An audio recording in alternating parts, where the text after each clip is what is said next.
Assalamualaikum warahmatullahi wabarakatuh. Salam sejahtera buat kita semua. Ketemu lagi bersama Mas Nur Jabir. Ya Mas. Pakar Masnawi, Mas Nur ya? Tidak juga. Tidak juga. Pakar itu pandai membuat sukar. Oh, ya. Kali ini kita akan bersama Mas Nur membedah Masnawi karya Maulana Rumi yang kebetulan Mas Nur penerjemahnya, Mas Nur ya. Menurut beberapa kalangan, baru kali ini dalam sejarah sastra di Indonesia, Masnawi diterjemahkan langsung dari bahasa Persia. Jadi sebelum ini memang ada beberapa terjemahan Masnawi ya yang diterjemahkan oleh Prof. Abdul Hadi WM. Ya. Tapi itu dari bahasa Inggris. Kebetulan ini Mas Nur langsung dari bahasa Persia, Mas Nur ya. Mungkin bisa diceritakan Mas Nur gimana awal mula penerjemahan ini atau proses kreatifnya gitu Mas Nur ya. Gimana ceritanya Mas Nur tiba-tiba kok menerjemahkan Masnawi gitu? Apa yang melatar belakangnya atau memotivasi Mas Nur untuk menerjemahkannya, Mas Nur? Terima kasih Mas Rahman atas bincangnya. Jadi kita ketemu kembali setelah berapa tahun Mas? Hampir 2 tahun. Hampir 2 tahun mungkin kita ini. Dan jadi penerjemahan ini adalah usaha sebenarnya secara pencarian dalam penggalian sastra sufi. Jadi saya juga concern dalam bidang tasawuf. Dan satu cabang disiplin dalam bidang tasawuf itu disebut dengan sastra sufi. Jadi ada banyak karya di Indonesia sudah banyak diterjemahkan seperti karya-karya Attar Nizabur, kemudian ada karya Hafiz. Dan menurut saya semua punya ruangnya masing-masing. Dan tapi kalau kita nyebut Rumi itu hampir semua orang kenal, kan seperti itu. Betul. Tapi orang kurang mengenal beliau sebagai seorang sufi yang menjelaskan perspektif tasawufnya lewat sastra. Makanya dalam bidang tasawuf ada yang disebut dengan sastra sufi. Jadi awalnya sebenarnya saya ingin menerjemahkan cuplikan-cuplikan.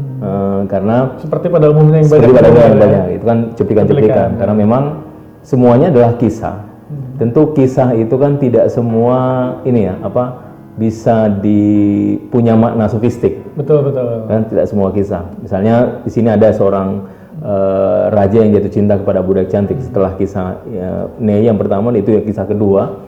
Tentu di awal-awal itu kan menceritakan biasa ya, ada orang raja dia sedang mengembara ini kemudian ketemu, itu kan biasa. Tapi di tengah-tengah itu Rumi menitipkan pesan-pesan tasawuf. Nah disitulah sebenarnya orang-orang yang banyak ambil quote itu sebenarnya di situ pesan-pesan intinya. Dari kisah-kisah ya. Dari kisah-kisah. Ini salah satu kelebihan Masnawi terjemahan Mas Nur ini adalah saya kebetulan juga pembaca buku-buku Rumi Mas Nur ya. Yang kebanyakan memang dipotong quotes-quotes yang indah-indah gitu. Ya. Cuma salah satu kelemahannya adalah kita tidak dapat konteksnya. Betul. Sebenarnya ini Rumi sedang berbicara tentang apa di kata yang bagus ini gitu. Betul. Dan Mas Nur dari buku ini beliau menyampaikan secara utuh. Oh ini adalah kisah raja yang jatuh cinta pada Buddha gitu ya. Ada raja Yahudi yang sedang mewasiatkan ajaran-ajarannya. Jadi kita dapat konteksnya Mas Nur ya. Tapi menarik Mas Nur, mungkin bisa diceritakan kepada kita sebenarnya sastra sufi itu apa ya? Karena Mas Nur tadi kan menyinggung sastra sufi gitu ya. Memang di Indonesia sendiri belum mendapatkan ruangnya. Betul, masih cukup asing istilah sastra sufi itu ya. Sastra sufi cukup asing. Tapi kalau kita masuk dalam dunia tasawuf itu memang banyak melahirkan banyak disiplin pengetahuan. Sebagian besar kita hanya tahu tasawuf itu ada ranah filosofi, ada ranah laku, gitu kan? Suluk gitu ya. Suluk ya, itu riadoh seperti hanya bagi dua. Tapi sebenarnya sufi atau tasawuf itu melahirkan sebenarnya beberapa cabang disiplin pengetahuan. Misalnya seni itu bukan cuma dalam pengertian sastra, tapi juga misalnya arsitektur. Bagaimana jika seorang sufi membangun masjid atau satu ruangan tertentu, dia pasti memasukkan nilai-nilai sofistik di dalamnya. Atau ada whirling, itu bagian dari seni ya. Itu bagaimana sufi meng-create sesuatu dan melahirkan seperti itu. Ada ekspresi-ekspresi. Ada dalam ekspresi. bentuk bangunan. Bangunan. Nah, salah satunya adalah sastra. Sastra. Dan sastra itu meskipun saya sepakat sebagian peneliti mengatakan Rumi tidak sedang bersastra. Saya sepakat karena pesan utama Rumi adalah nilai tasawuf tadi, nilai sofistik. Sebab itu dia meminjam sastra untuk kemudian memasukkan nilai-nilai sofistiknya. Sastra sebagai perantara untuk menyampaikan pesan gitu Mas Nur. Benar. Saya teringat salah satu kata Rumi itu kepada muridnya, dia bilang biarkan keindahan kekasih tersembunyi di antara kisah-kisah ya. Jadi memang ini Mas Nur, mohon dikoreksi ya. Jadi ketika kita membaca syair-syair Rumi itu masing-masing orang akan mendapatkan kadarnya sesuai pengalamannya mungkin ya. Betul. Dengan cara seperti itu justru lebih efektif dibanding ajaran dalam bentuk doktrin-doktrin. Karena kebanyakan sufi kan dalam bentuk doktrin-doktrin gitu. Iya. Dan ini salah satu kelebihan Rumi, saya kira dia menyampaikan dalam bentuk puisi sastra gitu. Tapi sebelum masuk lebih jauh Mas Nur, mungkin bisa dijelaskan juga, ini kan Masnawi itu sebenarnya salah satu jenis sastra sufi ya. Ada ghazal, ada juga rubai gitu. Ada Masnawi. Mungkin bisa diuraikan ke kita Mas Nur, Masnawi itu yang kisah yang seperti apa gitu ya, atau sastra yang seperti apa? Seperti Mas tadi jelaskan, di sastra Persia itu banyak jenis-jenis syair ya, puisi ya. Ada rubai, ada ghazal, ada Masnawi, ada beberapa macam lah. Tapi khusus Masnawi ini sebenarnya hampir semua sufi yang mengambil jalur sastra itu punya Masnawi. Seperti Ator punya Masnawi. Iya. Abdurrahman Jami punya Masnawi. Hampir beberapa sufi yang mengambil jalur sastra itu mereka punya Masnawi. Cuma ketika kita nyebut Masnawi, orang semua ke Rumi. Betul. Nah, jadi apa Masnawi? Masnawi itu adalah satu jenis sastra yang ketika dia ingin menjelaskan syair yang panjang, dia menjelaskan syair-syair panjang, dia memilih Masnawi.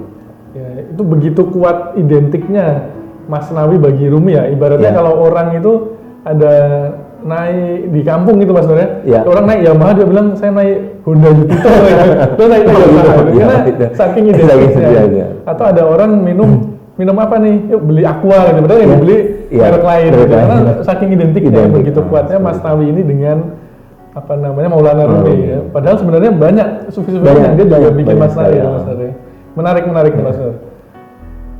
Mas Nur, kita akan mulai masuk lebih dalam membincang syair Rumi Mas Nur ya. Kisah pertama yang dipakai oleh Maulana Rumi ini adalah tamsil tentang Nei Mas Nur ya. Tentang suruling bambu mungkin kalau di tempat kita ya di Indonesia. Mungkin bisa dijelaskan Mas Nur, kenapa Maulana Rumi memilih Nei sebagai simbol kisah pertamanya ini Mas Nur? Jadi banyak peneliti tentang Masnawi ini memang menyimpulkan ada dua hal yang hadir dalam seluruh kitab Masnawi yang 6 jilid ini. Yang pertama adalah Nei, dan kedua adalah cinta. Ini adalah saripatinya itu. Iya, saripati dari seluruh kitab Masnawi yang 6 ini ada dua, yaitu Nei itu adalah seruling, dan kemudian cinta. Dan keduanya ada hubungan yang sangat erat di antara Nei dan cinta ini, karena satu mengibaratkan satu derita keterpisahan, derita keterpisahan ini melahirkan kerinduan. Dari kerinduan itulah tentu di situ ada suatu cinta yang bergelora terus menerus untuk kembali kepada rumpun bambu, sebagaimana yang dikisahkan dalam kisah Masnawi di pembukaan tentang Nei.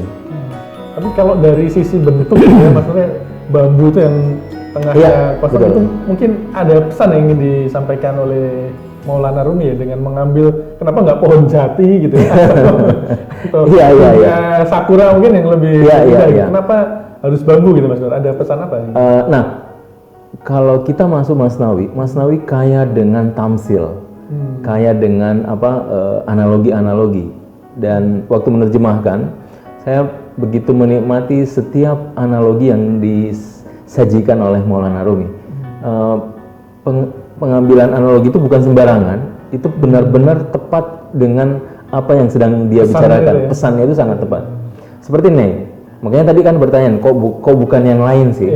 Kenapa bukan seperti bunga atau apa dan seterusnya? Nah, nei ini melambangkan satu dimensi kekosongan. Jadi kalau bambu ya, seruling di dekatnya kan kosong, kosong. Di tengahnya kosong.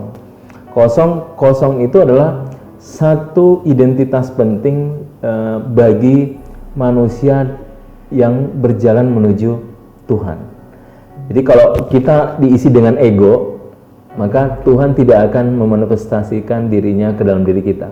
Jadi kita tidak akan mencerap keindahan Tuhan kalau kita ini diisi dengan ego. Makanya ada syair dari Rumi, dia mengatakan aku, engkau mengatakan aku. Di sisinya tidak ada dua aku. Jadi intinya, apakah engkau mati di sisinya atau dia mati di sisimu? Tapi karena dia adalah hakikat yang senantiasa hidup dan tak pernah mati, oleh karena itu engkau mati di sisinya. Nah, maksudnya begini, kalau saya ada ego aku, dia juga mengatakan aku, ini tentu tidak akan ketemu seperti itu. Makanya kalau ingin jadi pejalan, simbolnya harus menjadi nei. Ada dimensi kekosongan. Jadi ada keidentikan antara nei seruling dengan pesuluk pejalan. Dua-duanya mesti kosong. Makanya sebagian penafsir Masnawi, nei itu sebenarnya simbol dari Rumi sendiri. Jadi selain menyimbolkan itu manusia sempurna, insan kamil, tapi sebagian peneliti juga mengatakan ya nei itu adalah Sang Maulana Rumi, Rumi sendiri. Ini menarik sekali ya, ternyata Maulana Rumi bukan sembarangan memilih kata, memilih tamsil gitu maksudnya. Ternyata ada pesan-pesan yang memang diselipkan di balik kisah ya, termasuk kisah nei ini.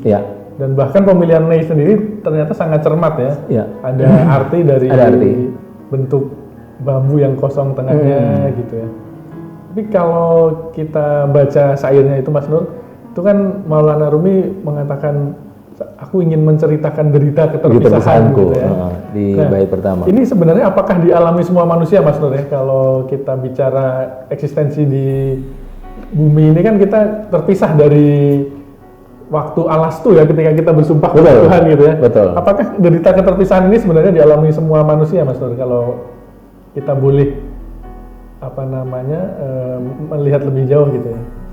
Nah, makanya dengarkanlah seruling ini yang betapa ia mengadu atas kisah derita keterpisahannya. Ia berkata, semenjak aku dipisahkan dari rumpun bambu, dalam lirikku laki-laki dan perempuan menyahutinya. Nah, di sini Rumi ingin menjelaskan semua manusia punya derita keterpisahan. Sebenarnya setiap orang punya derita keterpisahan, seperti itu. Jadi kalau tadi bertanya apakah semua dimiliki derita ini iya. Derita keterpisahan dari rumpun bambu iya. Karena dulu benar tadi ayat yang dikutip Alastu birabbikum qalu bala syahidna, kita dulu berada dalam satu hakikat, semuanya berkumpul di sana dan kemudian menyaksikan ilahi, kemudian kita jatuh ke dunia ini. Nah, setelah jatuh kita kemudian rindu untuk kembali. Makanya di sufi-sufi lain mengibaratkan, kalau Rumi nei mengibaratkan sufi lain seperti kisah-kisah burung ya, Atar ya. Nah, Atar, Mantik Utair itu adalah manusia adalah seperti burung.